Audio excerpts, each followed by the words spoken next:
Om Tare Tu Tare Tu Re Soha. Om Tare Tu Tare Tu Re Soha.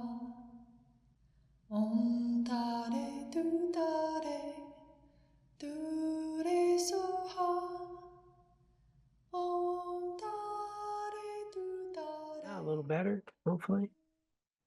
All right. Okay, we're back in business.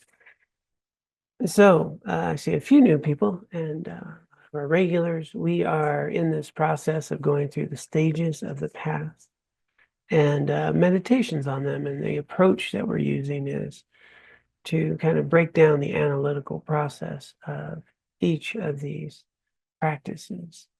And then the idea is that we do it during the week, and then we can see if we can gain some bit of realization from each of these stages. And we've already done the rare and precious, life that we have, its benefits, how we can use it.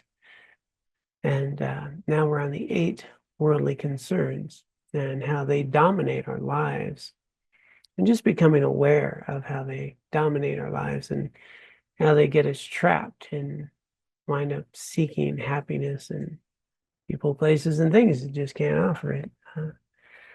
And being able to contrast that desire for this or that, the fear of this or that, and recognizing that really the source of well-being, of happiness, of all, is virtue.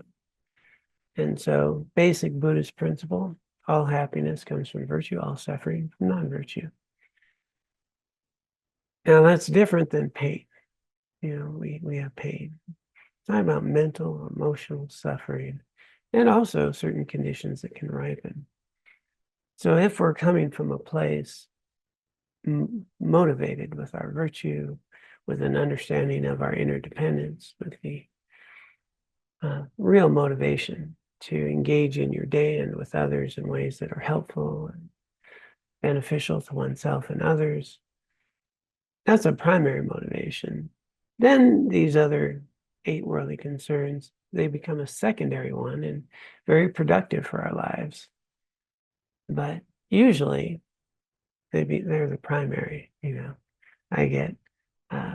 really want to get certain things. I really don't want to lose certain things. I appreciate it when someone says kind things to me. I really don't like it when they say things that are unkind to me. I'm really concerned about my reputation, and I don't want people to think I'm an idiot, so that's a big, real big motivator. And then, of course, we seek pleasure and want to avoid pain.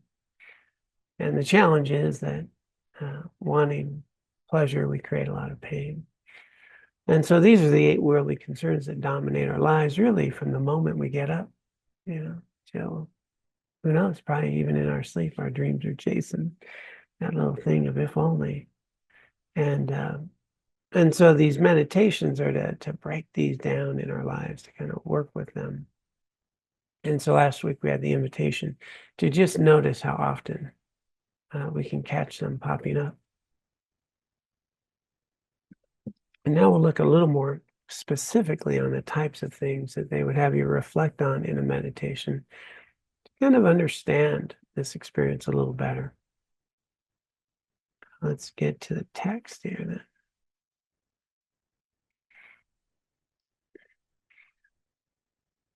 So again, the book itself is really teaching a very traditional method of meditation with the Gaelic tradition of Buddhism, and the types of structures that one might set up. But then it gives you just this straightforward option, which is settle, sit comfortably, settle your mind, do a little breathing, and then bring this meditation in. So if you find the traditional Buddhist methods of preparing the mind and doing some rituals beforehand, feel free to do that. But if you're just interested in really getting into the meditation, you can just start here with a good motivation. And so here's the reflections they would have you explore with gain and loss. So the first two that they're identifying as gain and loss. We're really happy when we get what we want. We're not so happy when we lose it. So once someone is, in this meditation posture, kind of reflect, do you feel excited and joyful when receiving a gift or a promotion, or when you buy something for yourself? So, typically things that we get, maybe I've been saving up for something and, I got it. I get that, promotion. I, have something given to me. I win something. But most often, we're searching for something we want. We get that. And what's that feel like? And then the big question is, how long does that feeling last? And I was pretty happy when I got my little Keen snowshoes. They fit and everything. Nice. I usually wear one pair of shoes for a long time. Research, looked at it, found a really good deal, really good price, had a little payment plan with no interest. I was on it. And they came in the mail. Didn't have to wait for Santa. It came in the mail. And then, we have that appreciation, that feeling. And, but then how long do they last? And what's next? What else do I need to do today? And then I'm on to other things. I might even have had that feeling of joy followed pretty quickly by a bunch of things I have to do today. And then maybe something to worry about, or I got some other news, and now I'm on to something else that needs to happen. Or maybe I need some good wool socks to go with those boots, that could be, I need to accessorize, well, now I got this, let me accessorize. And that's, kind of fascinating whenever you buy something. I think of like MacBooks, then you get all the other accessories that come with it, and the stylus and the different things that you can do with it. And then you compare that with your Apple phone. I don't really have an Apple computer or phone. What's that? Watch, yeah, so Apple Watch, computer, any of that. But yeah, you can have it all, and then you get the stuff that goes with it. But how long does it last? And then here's the interesting thing. Do we notice any unpleasant side effects with these experiences?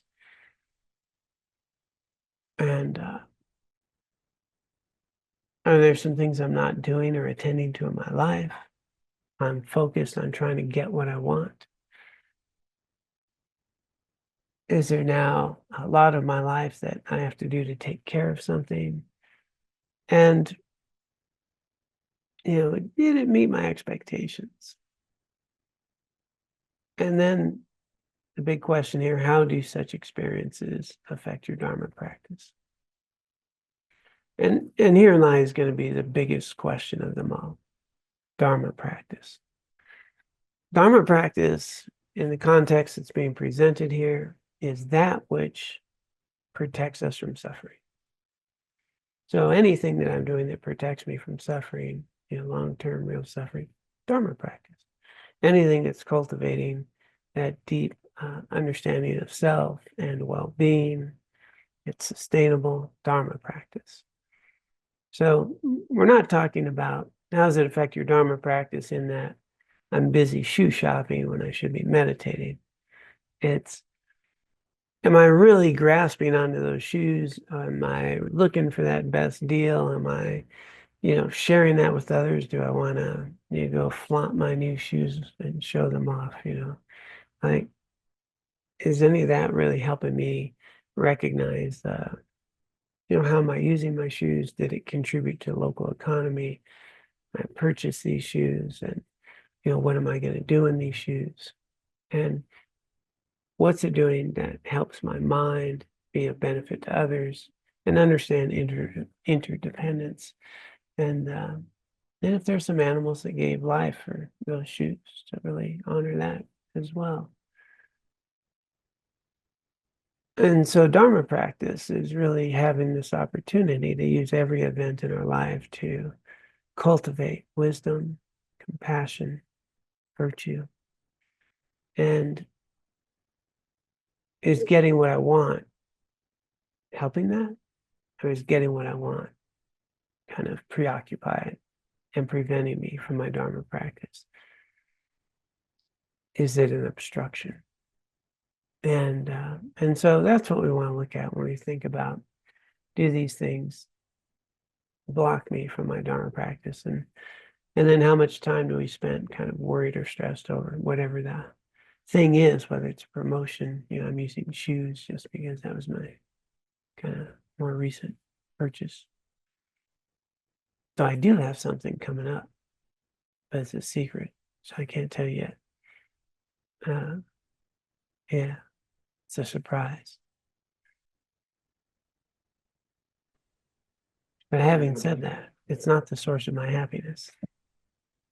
And that's where we get locked in, right? So that we're chasing.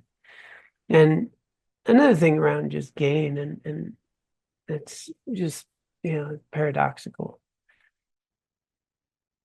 Look at what we have in our life. Look at the abundance we have in our life, right? Food, clothing, shelter, remotes, cell phones, high thread counts on our beds. We have all kinds of things. I get really stuck on the high thread count on the sheets thing. We have, heat in our homes. We have all of this stuff. And we can still feel like we need something else to be happy, right? And then people will leave all of this and go, in a nice little cabin, somewhere out in the woods where you don't have any of that. And have the best time of their life. It's simple. They're unplugged. You're in a nice little cabin, have all that accoutrement. And is all that stuff providing you Dharma practice, or all that stuff blocking, obscuring? And does that stuff, do I own it, or does it own me? I need to take care of it. I have all this stuff to do. And then our standard of living gets to a certain level. And then, boy, anything beneath that becomes very uncomfortable. When I lived in the monastery, I got a little bed, couch. I actually had a refrigerator. I was living large in my little monk thing. I had a little mini refrigerator that you only had electricity half the day, so it was only cold like half the day, but I had one. And other monks would come to my door with their drinks that they'd like to get cold. And so, put them in there for them. And, so electricity was only on half the day. One week it'd be, morning through midday, and then the next week it'd be midday through the evening. And so if you timed it right, then they come get their little, they buy like Coca-Cola and stuff, get all wild, and then they come get a cold one, and so that was like the big highlight. But I had a refrigerator, and I didn't buy it or anything. They just treated me nicely, gave me one. But a bed, little refrigerator. The meals they serve very simple: bread, vegetarian dish, some tea, and but all needs are met, right? I actually knew what I was going to wear every day. Clothing was provided. I didn't have to accessorize or anything, and life's very simple, very, very simple. And then you start looking at everything that we have, right?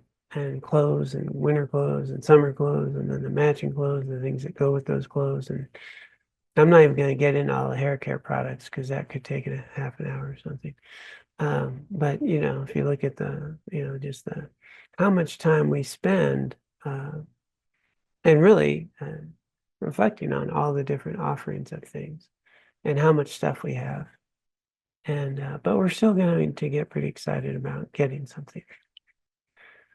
And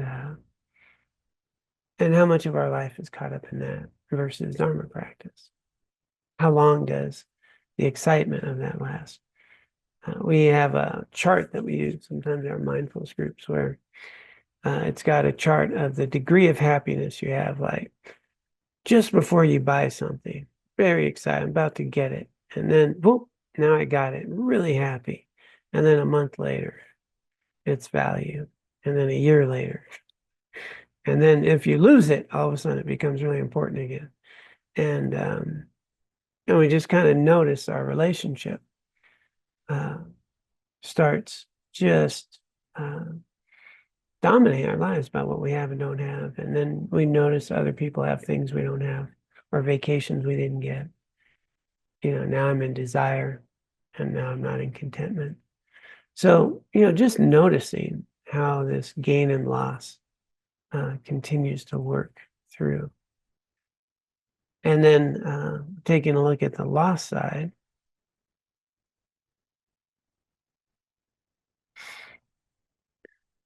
Now consider how you react when you lose a cherished possession or fail to get something you want. Do you feel miserable, depressed, or angry? How do these feelings affect your practice? Right? Okay, that's just two. And we just missed that opportunity. We didn't get to go do that trip. We didn't, or maybe someone took what we had. How do we feel about that?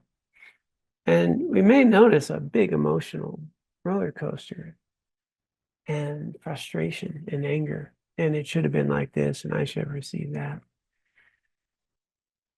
And then what happens when a cherished item, I think of sometimes we have, like a mug that breaks. We'll get on the whole mug thing. And that's my favorite mug, or that's the mug that my grandmother gave me, or someone made for me. As a matter of fact, Katie gave me a mug just recently. It's called a Cup of Happy. It's kind of a thing. So I got a little rainbow cup of happy because she knows I like coffee. So apparently that's the source of my happiness. Precious radiant nectar. So, now I have a cup that someone I care for gave to me. Thoughtful. Little note came with it. And then how do we feel when that breaks, right? Or we lose it, cherished item. And is it really the cup that was the source of my happiness? Or is it the fact that I have a friend that cares about me like that? And breaking the cup didn't lose the friendship. But I can be pretty wrapped up in that cup. And then we start seeing how we really impute upon the objects of our lives and people in our lives these qualities that, the cup didn't provide it. It reminded me of a person, reminded me of their generosity. And that's really the value. So we sit there and think, well, how much time and energy do you spend trying not to lose something? How do you lock your home, your cars, you protect things, watch where things are at? And, does that help our practice? So we just want to reflect on what are the ups and downs of our emotional states when we're actually, getting what we want or losing it, or what's it feel like, a year later? And, with things are interesting to me because I'm sure all of us have boxes away in a closet with all that valuable things you just couldn't live without, right? In a box in a closet that you don't see. And then, years later you pull out and go, oh, wow, this is so wonderful. Oh, so, how wonderful. And then I put it back in the box, put it back in the closet, and, I may not see it again for a few years, but I couldn't live without it, except I don't even see it or have a utility for it. And then you can start to see where attachments is what's really going to drive in. It's not the gain or the loss. It's not going to be the praise or the criticism.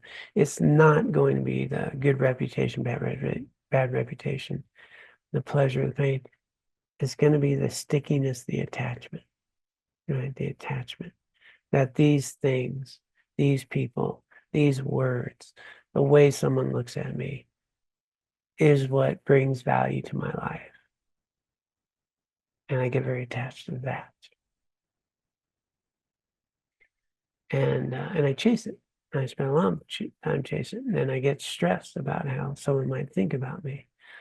I get stressed about whether I'll get what I want or not.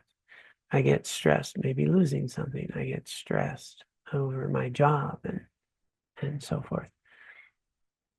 And all of this being tied to the attachment around these things, the job, the relationships, the things that I have in my life, the achievements I have, the certificate hanging on the wall behind me, or whatever that is. And as though all those things are who I am or give value to me. We should all carry all of our certificates around. I think that'd be cool. Yeah. Introduce yourself. Hi, I'm John, and here's my certificate with this, and here's my other accomplishment. Here's my GPA. Here's my degree. Yeah, here's this little award I got in bowling back when I was in a co-ed bowling league.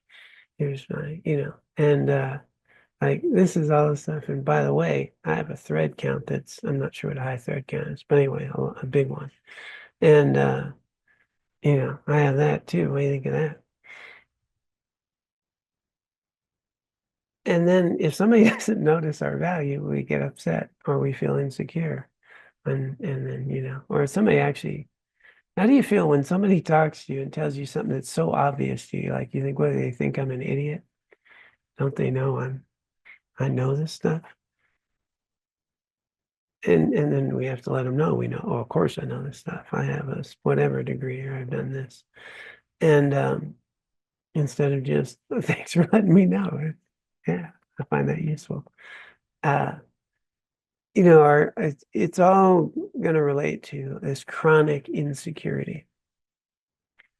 And so all these eight worldly concerns, I'll list them again, but they're all going to be feeding an insecurity and chasing something to be okay and really doing our best to not have the negative side to it. But when we look deeply, the eight worldly concerns as a primary motivator in life basically creates insecurity. And then, we need these things and people and events and circumstances to be okay. And then we're working really hard to achieve the ones we want and avoid the ones we don't want. And that envelops our whole life. Not a cause for happiness, for the record. It's a cause for insecurity. And so if we can balance this a little more accurately and get to, let's see what they're pointing out here. There's nothing wrong with receiving nice things and feeling happy about it. That's normal, healthy, wonderful. I was very grateful to get my cup of happy. The problem is being attached to the material things, never satisfied with what we have and always craving more. Likewise, there's nothing wrong with feeling sad over experiences of loss and seeking solutions, trying to recover stolen possessions, for example, or relying on emotional support after the death of a loved one or a difficult breakup. But sinking into despair as if such misfortunes were permanent and irreparable is not helpful. Spiritual practice enables us to remain balanced during good times and bad. And so the message here around the eight worldly concerns is that they're normal, healthy things. And our emotions can be really informed by these experiences that we have. And the question becomes, do I actually get attached? And attached is different than appreciate or value. When I'm attached, for example, it's very difficult to appreciate something. And the easiest way for me to draw that line is in a relationship. When I'm attached to someone, it's very hard to love them. Right? When I'm attached to them, I want them to love me, and I'm very attached to the feelings I get when they do the things that I appreciate. And it's really interesting when they start doing things I don't like, because, I don't love that. I really don't love that. So am I loving them, or am I loving how they make me feel when they do the appropriate things that would make me happy in this relationship in the way we should be? But when we're attached, boy, we get worked up when they do this or that. When I'm attached, I fear losing them, so I sometimes do things that aren't very healthy in my own way. We can have spats with our partners over the most minute things, right?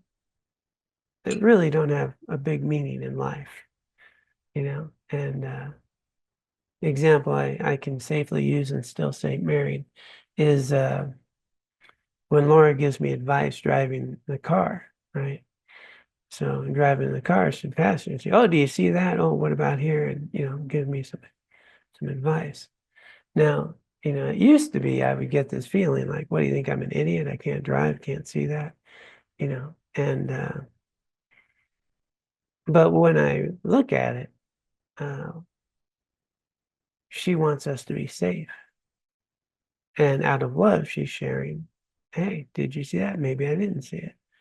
And her version of tailgating is very different than mine, and she has a different perspective, and so, but people can get pretty worked up in a car over something that simple versus, why would I get reacted? Insecurity, right? Because she thinks I can't drive. I'm capable, right? And versus, hey, let's thanks for looking out for us. Yeah. What's the difference if we stay back a little further? Like 50 car lanes back or lanes. No problem. Gives people space. So, but we can get pretty tight, pretty tense over very little things, right? And so that's what we notice is, what's the attachment to how we think things should be? And the primary factor here is we become the center of our universe. And then we evaluate everything, whether it's getting me what I want or threatening it, whether it is giving me praise or criticism, whether it's giving me validation or not, and whether it's providing me pleasure or not. And then the whole world is about me and how I evaluate everyone and everything and every experience is through this lens of this is very transactional. And then when it doesn't go this way or that way, I work really hard to get what I want, not lose it, and so forth. And there's a great deal of our lives chasing that down, which is the wheel of samsara. And we don't realize that you're already okay. You don't need any of that stuff. And if I'm coming from a place of value, then I don't need you to validate me. When I'm coming from a place of value, I can recognize the massive overabundance I have in my life and appreciate the things that I have. And as we talked about last Wednesday, instead of thinking I own this thing or this thing is mine, it's available to me right now. Isn't it wonderful? This is available to me right now. May not be available to me later if I forget it. I left a portable charger somewhere on retreat, and it's no longer available to me. And I don't think it's mine either. Somebody else probably has it. And but there's that stickiness of me and mine, and evaluating everyone and everything based on whether you're doing the things I want or like or appreciate or how the world should be, whether it provides pleasure or not. And now we're back at the whole wheel of samsara and struggle and suffering and insecurity. So as you go through each of these, the next one let me just read their words. I use a few different words than being offered in the text. So praise and blame. I use praise and criticism. So we're not very happy when people blame us or criticize us. And we're pretty happy when somebody says something nice about us.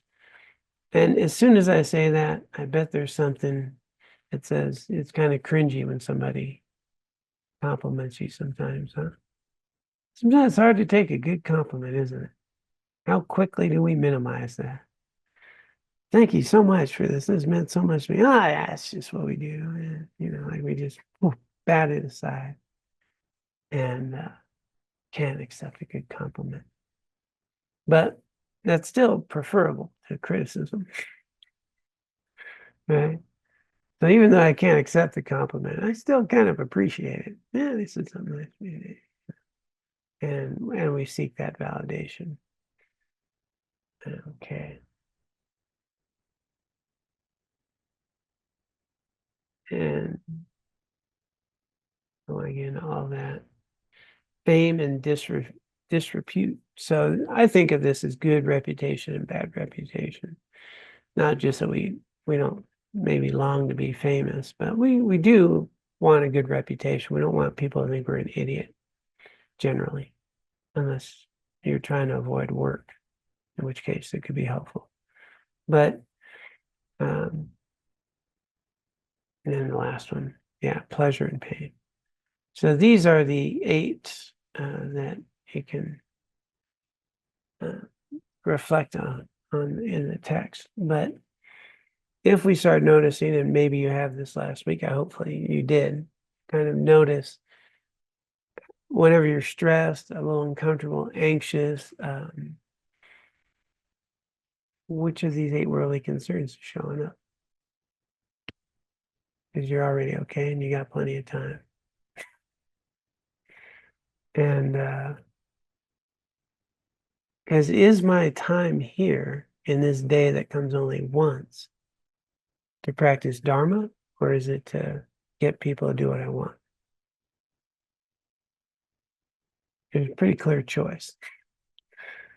And if I'm stressed, angry, frustrated, resentful, that's actually suffering, and whatever's driving that is creating suffering, not Dharma.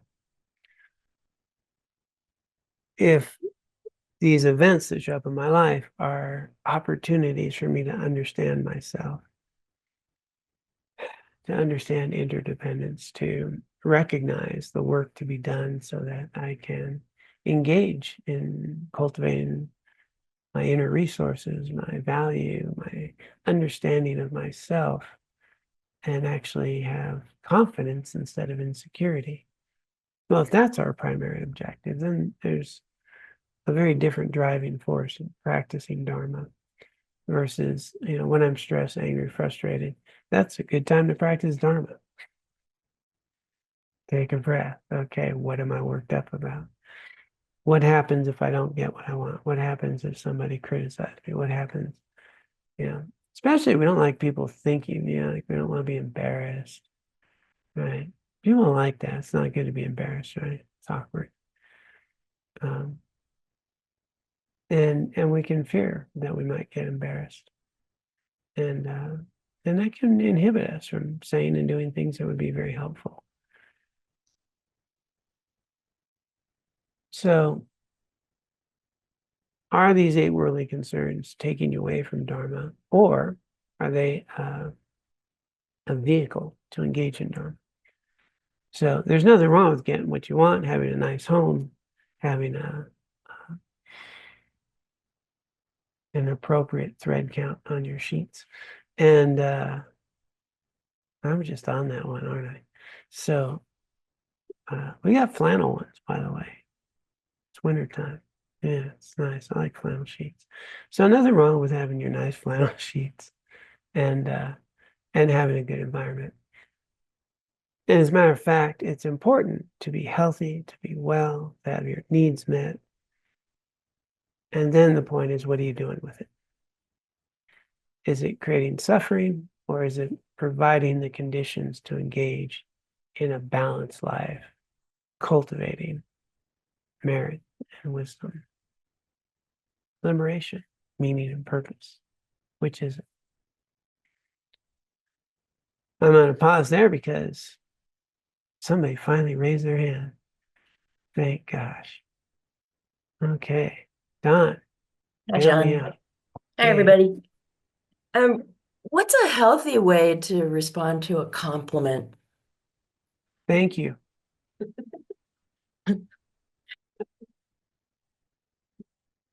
No other words needed. It's funny how hard that could just be 2 words. Thank you. Glad it was helpful.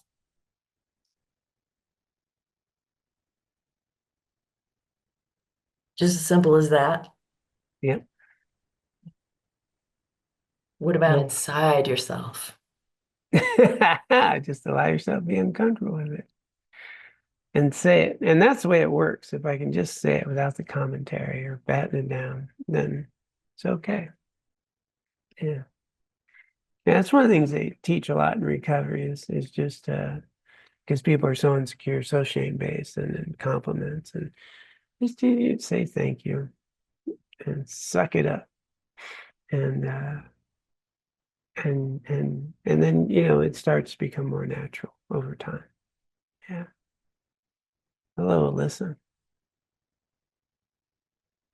Hello, John and everybody. Can I just relay a quick story about saying thank you that might help a little bit? Is it a Um, humor in it's a it? quick story. What? Or any humor in it? There could be. Is I there try to be animals funny, but it involved? usually doesn't. No, this time there are no animals No involved. animals. Okay. Sorry, Uh-huh. sorry, but there is my aunt.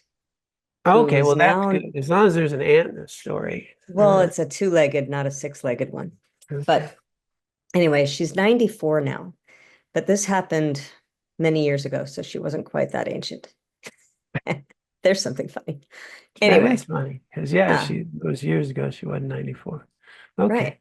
All right. So I'll go on. So she gave me some compliment, no memory of what it was. And as usual, I kind of poo-pooed it. I like most of us, brushed off. And she turned to me and said, she got upset. And she basically said, look, Alyssa, when I compliment you and you brush me off, you're criticizing me because you're making it sound like my taste isn't worth anything.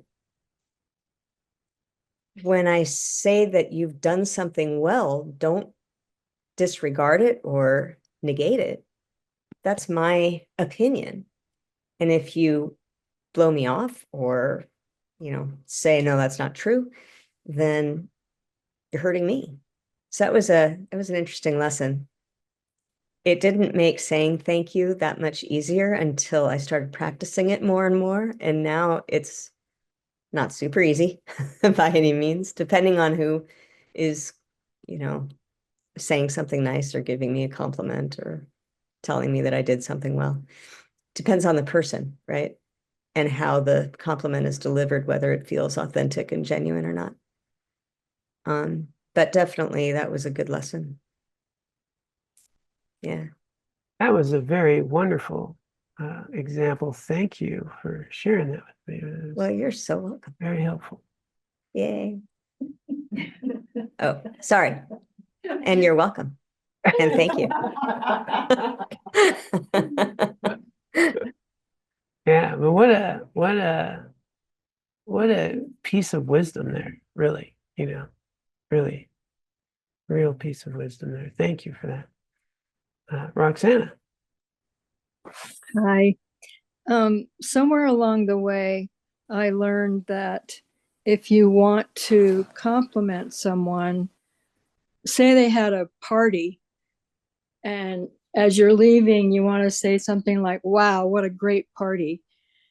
But instead of doing it in that way, if you talk about details like the refreshments were really tasty, or something that you talk about the particular details, and then the host can put together those minor compliments and think, wow, yeah, I gave a great party. You know what I mean? If you give a grandiose compliment, it doesn't mean as much because they don't know the details. Does that make sense? Mhm. Yeah. that- Huh? Yeah, I think the more specific you are, it makes it very real and authentic. Yeah. Yeah. Yeah. And they can put it together. They listen to what you say, and then they come up with, oh, yeah, you really enjoyed the party, or I did a good job, that kind of thing. That's nice. And again, it's always coming back to our motivation, right? And is I motivated so I can come back to a party? Especially if they serve the kind of food I just suggested I liked. But really wanting them to know how deeply you appreciated it and coming from that place. Are you gonna say something? Sure. So the eight worldly concerns are exactly where we are in the immersion semester. So we're just talking about this. I was looking at the language of the questions, and when she writes, how does it affect your Dharma practice?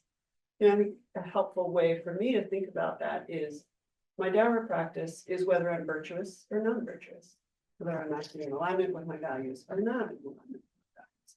And so when I get very attached to something, it can lead me to not be so virtuous, to maybe even lie to get something, or You'd lie. no, I'm trying not to, but I mean, this is the thing, that it can really affect my judgment and remembering my values, because I get clouded with attachment or I get clouded with aversion. So I was just translating that in my own mind when she's saying, how does it affect your Dharma practice? For me, what I watch in my own mind is, how is it affecting my mind, and then my discernment, and then my actions?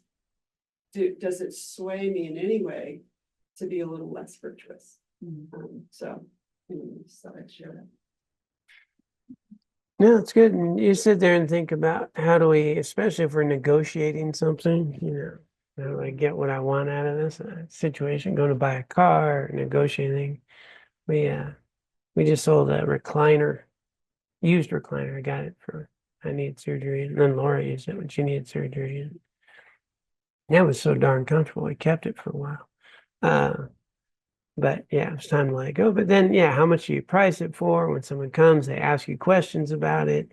Pretty easy to start, and just think about all the negotiations we have and how we want to get what we want out of the deal, right? And so. Or hide something that is not quite right about it. Right, that's what, yeah, maybe not. Yeah. Tell them everything about it.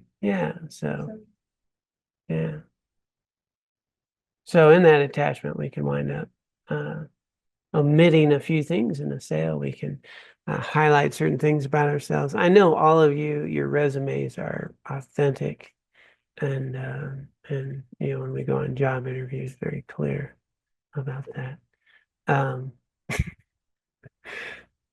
But how do these eight worldly concerns also prevent you from being authentic, right? Or being virtuous, clouding our values, not just the stress and the worry, but that clinging and attachment, and then saying and doing things you won't feel that good about, a little dishonest. Yeah. All right, Kurt. How'd you know it was me? Your face was focused. I knew it was you, man. I remember hearing this stuff for the first time about 3 years ago in one of the retreats at Juanita, and and thinking, wow, that really makes a lot of sense. And then over the intervening 3 years, the truth of this stuff is horrifying, actually. I mean, it's when I really start looking at this, there doesn't seem to be many actions in my life that are not motivated by one of the concerns, right? And and my question has remained with me, it's kind of the same, the 6th and 7th step question in the program too. What happens when, not that I have to worry about it. You've told me this before. It's not something you need to worry about, Kurt. So don't worry about it. You're not going to be alleviated of all these, but what's left in its place? I mean, is the point of recognizing the 8 worldly concerns, the action around it? I mean, is that the Dharma practice, right? That we get to keep seeing them and keep seeing them and keep seeing them and keep practicing and keep practicing and keep practicing. Is the goal to alleviate them, to get rid of them altogether, right? I mean, is that possible until you're enlightened? I'm sorry, but Keith and I read this we drove back from the Tri-Cities today, and we read this chapter when we were in there, and we had a long discussion about this, and I'm just wondering, I guess. It's like they're everywhere. Everything I do, right, is motivated by one of these. So how does it affect my Dharma practice? It's like that is my Dharma practice. I don't think it's even true. I don't know. Keith now he's arguing. When you sponsor people, is it motivated by the worldly concerns? I don't know.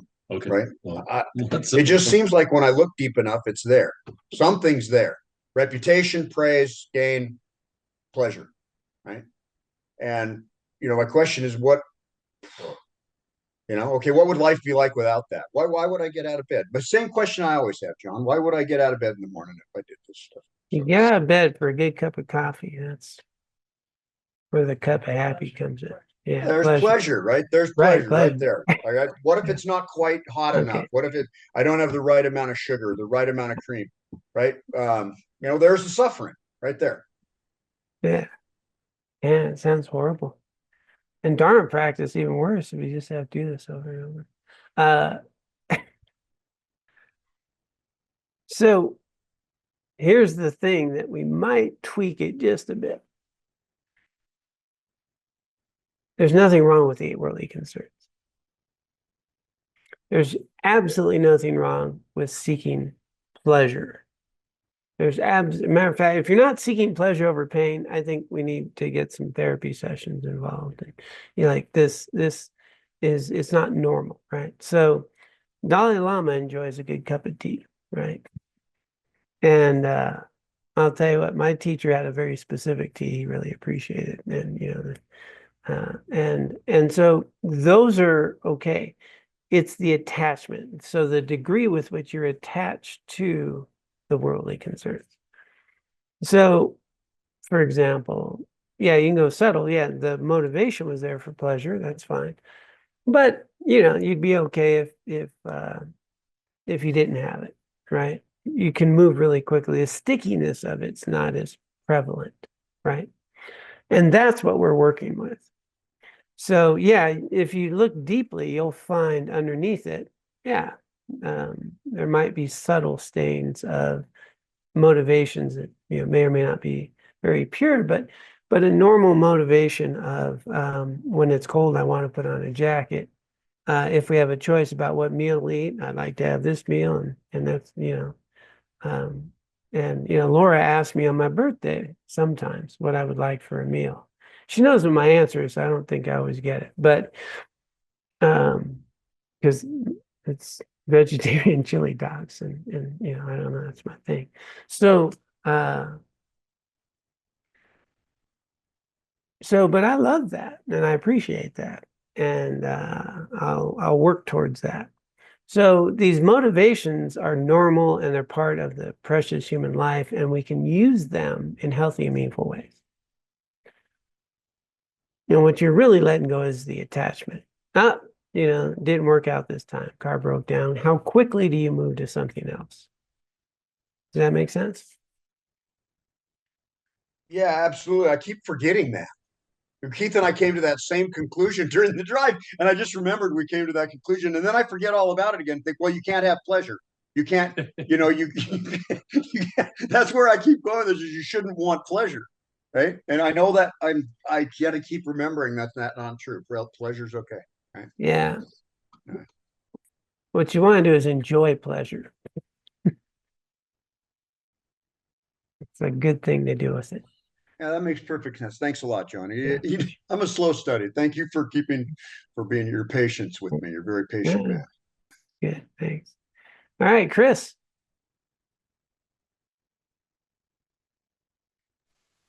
Yeah, thanks for that, kind of what you shared. I mean, this idea that life involves suffering, but life also involves pleasure too.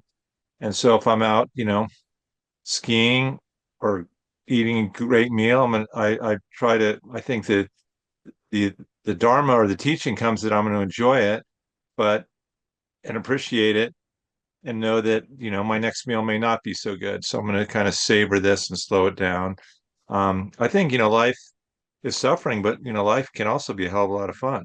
And I think it should be. And, I think, as you said, and your semantic word choice is really good. It's like, let's appreciate it, but not become attached to it. I can wake up in the morning, go, oh, my back doesn't hurt today. This is friggin' awesome. Maybe tomorrow it'll hurt, and that'll be what it's going to be. But I think really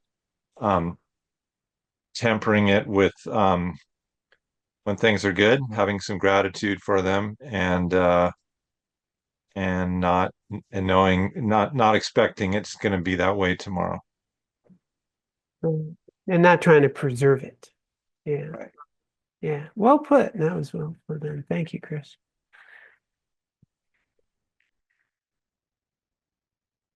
Yeah. One of the primary measures of your practice is your degree of happiness. And so your degree of well-being. And so your resiliency, how quickly you bounce back. And that's really when we look at 7-point mind training, the measure of your practice, it's going to be directly related. Are you happier? You have more well-being. And so we do get to enjoy things and have some fun and learn a few dance moves. I've been exploring the shuffle dance move, which, is looks very simple, but I'm not that coordinated. So I figure if I can get it down, I'm going to rock Laura's world. So it can happen. We'll see. They make it look so easy. All right. Keith. Laura, let us know when your world is rocked. I'm excited for you. On videos. Share a video. Please. And thinking demonstration. Yeah, absolutely. Right now, live.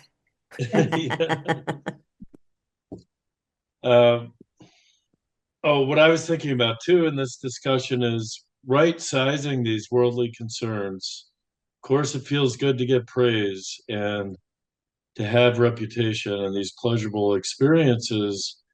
It's that misperception or that misapprehension that is where all our happiness lies. That if I can have these things that are outside of me and gain them and gain more and more of them, and I start orienting my whole life towards those, that's where I'm going to have my genuine lasting happiness. And as John talked about in the teaching and the book, I think alludes to, is that's where we start. And I know for me, it's true. We start ending up creating more and more suffering when more and more something isn't bringing more happiness, right? Or we can't get what we want, or the situation doesn't align the way we think it should, so that we can get that hit of dopamine or whatever.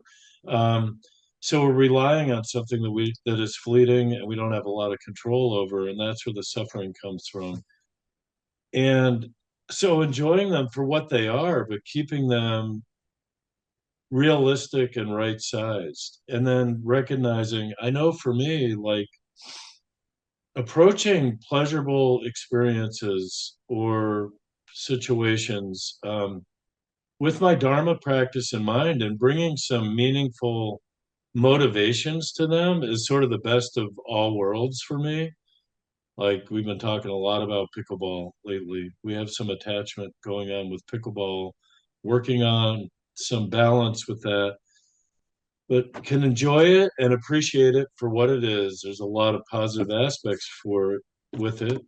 And I'm becoming more and more intentional about bringing my Dharma practice to my interactions there, to what comes up in my mind during the games, to helping others, et cetera, et cetera. So can bring meaning even into these pleasurable experiences that I find very rewarding and fulfilling and has a more lasting impact for me. Anyway, I feel like I'm hijacking the talk here, and I'm going to stop talking now. Thanks for listening, everybody. And Ashley. Yeah, one thing that Keith kind of reminded me of is the idea that the good things are never as good as I think, and the bad things are never as bad as I think. So kind of that unrealistic view of how much happiness I'm going to get from something, or how terrible it's going to be if this or that happens. Trying to keep that in perspective, I think, helps me a lot. Yeah, thanks, Ashley. And that's our big issue, right? We're just not good at that. Predicting, and then yes.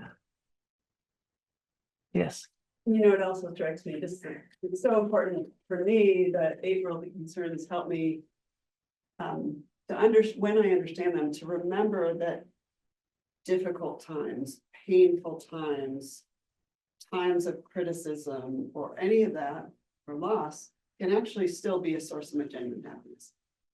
If I don't understand that, I just think these are just terrible, useless experiences.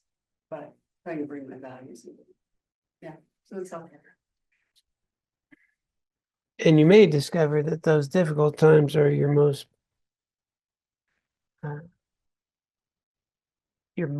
capacity for growth, right? And as Laura's pointing out, it's those difficult times that we grow. That's what we apply our practices. So no need to run from them. That's the opportunity to really cultivate genuine happiness and resiliency and value. Yeah. And then I usually say, but you don't need to go running towards them. They'll show up. You don't have to go looking. And difficult times will show up. And but yeah, and when they do, as the lawyers point out, those are often the best opportunities to really grow.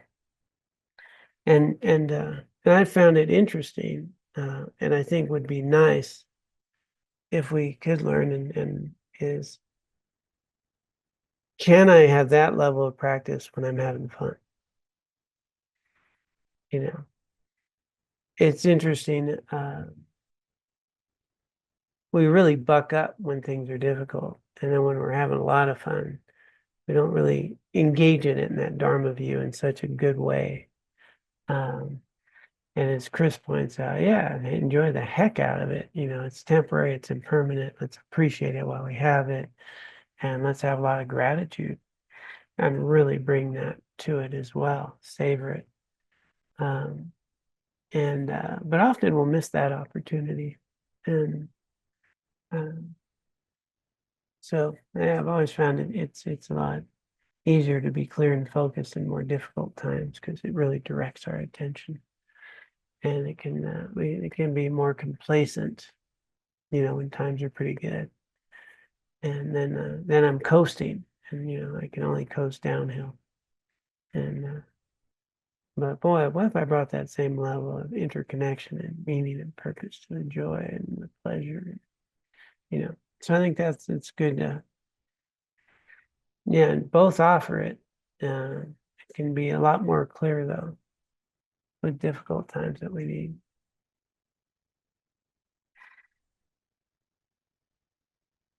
All right, so they were really concerned. Everybody, we do a quick test. Everybody's got them right. Gain and loss, criticism and praise. I'm doing it in the order they're doing it. Good reputation, bad reputation, and then pleasure and pain. I usually think of it as gain and loss, pleasure and pain, praise, criticism, good reputation, bad reputation. I don't think the order matters. I think the attachment does. So let's explore this week and see where they come up. See where we might be kind of shifting our values to get what we want, or to not look, or to look a certain way, or whatever that is. And notice the difference between a pure appreciation of gain versus attachment. A pure appreciation of pleasure, right, versus a desire and attachment to it. What's it like to accept a compliment, accept some praise in an authentic way, honoring, as Alyssa's thing pointed, that this person's offering their view and honoring that.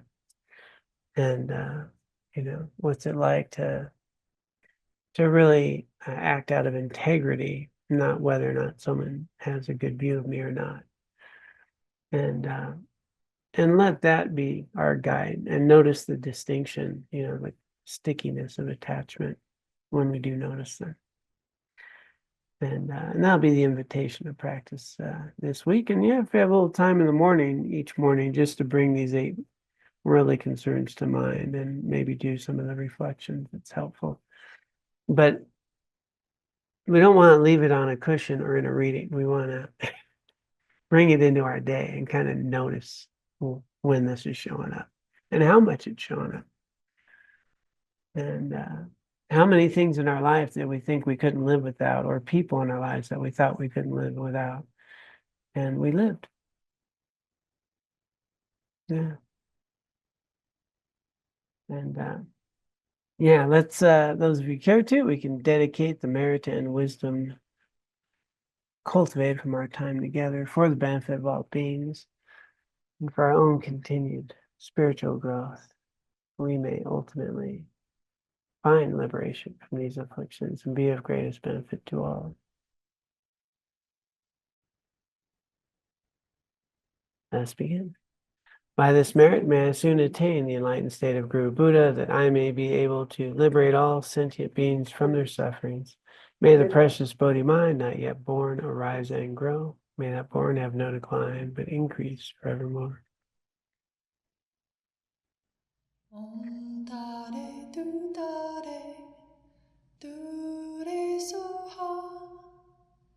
Om Tare Tu Tare Tu Re Soha.